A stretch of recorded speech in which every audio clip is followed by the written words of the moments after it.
One of the hardest things to explain in Arabic: present participle and past participle. Participle means an adjective. So these are adjectives we make from verbs. For example, when you say fried chicken, for example, fried is like an adjective describing the kind of chicken. So the main two you need to learn in Arabic, they have different names.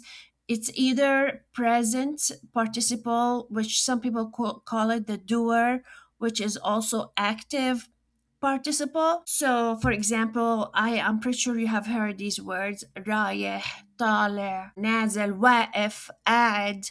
All these are active participle, which is like an adjective describing the person who's doing the action. On the other hand, we have the passive participle or the past participle, which not a lot of people talk about this one, but it is actually used a lot.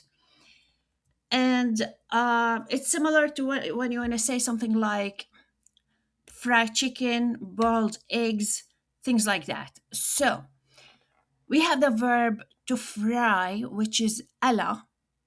So if you want to do it as an adjective, we add the meme in the beginning of the verb, and then like broken F will be a yeah.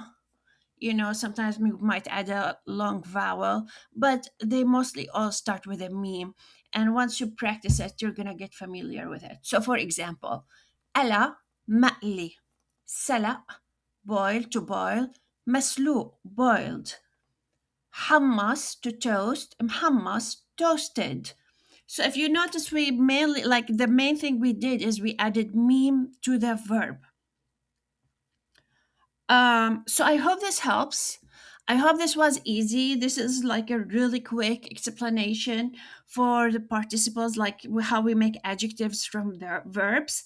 These are basically the main two you need to learn. Like other things, you don't really need to worry about them.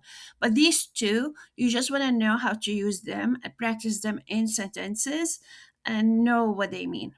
So I hope I explained it clearly and this was easy for you. Make sure you check out my workbooks in my Etsy shop and follow me if you want to learn Arabic. And if you like my podcast, press like. Thanks. Bye.